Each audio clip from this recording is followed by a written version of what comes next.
শ্রী শ্রী ঠাকুর মা স্বামীজিকে প্রণাম জানিয়ে আজকে ঠাকুরের কিছু কথা পড়ছি। 1. ভগবানের নাম করলে দেহ মন সব শুদ্ধ হয়ে যায়। কেবল পাপ আর নরক এইসব কথা কেন? একবার বলো যে অন্যায় কর্ম যা করেছি আর করব না, আর তার নামে বিশ্বাস করো। 2. বিশ্বাসের কত জোর তা তো শুনেছ। রামচন্দ্র, যিনি সাক্ষাৎ পূর্ণ ব্রহ্ম নারায়ণ, তার লঙ্কায় যেতে সেতু বাঁধতে হলো, কিন্তু হনুমান রাম নামে বিশ্বাস করে লাফ দিয়ে সমুদ্রের ওপারে গিয়ে পড়ল, তার সেতুর দরকার হলো না। 3. তার শরণাগত হও, তিনি সদ্বুদ্ধি দেবেন, তিনি সব ভার নেবেন, তখন সব রকম বিচার দূরে যাবে। এ বুদ্ধি দিয়ে কি তাকে বোঝা যায়? 1 ঘটিতে কি 4 দুধ ধরে? আর তিনি না বোঝালে কি বোঝা যায়? তাই বলছি, তার শরণাগত হও, তার যা ইচ্ছা তিনি করুন, তিনি ইচ্ছাময়। মানুষের কি কোনো শক্তি আছে? 4.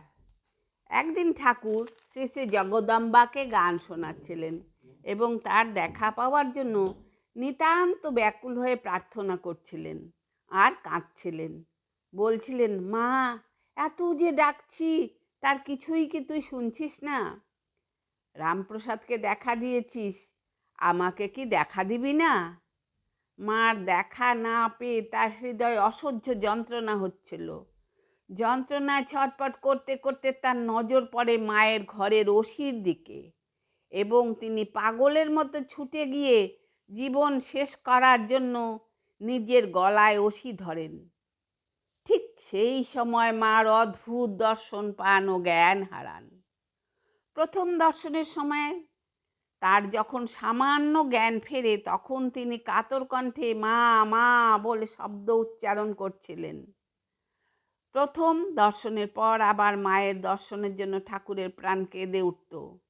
কখনো যন্ত্রণায় ছটপট করতে করতে, মা আমায় কি কৃপা কর, দেখা দে বলে এমন কাঁদতেন যে চারিদিকে লোক দাঁড়িয়ে পড়ত। চারিদিকে লোক দাঁড়িয়ে থাকলেও তার কখনো লজ্জা হতো না। এই সময় তিনি জ্ঞান শূন্য হয়ে পড়তেন। এরকম হবার পরই তিনি দেখতে পেতেন মার বড়া ভয়কর চিন্ময় মূর্তি। আরও দেখতেন এ মূর্তি হাসছে, কথা বলছে, সান্ত্বনা দিচ্ছে, শিক্ষা দিচ্ছে। আপনারা সবাই আমার নমস্কার জানবেন। আজ এখানেই শেষ করছি। ভালো থাকবেন, সুস্থ থাকবেন।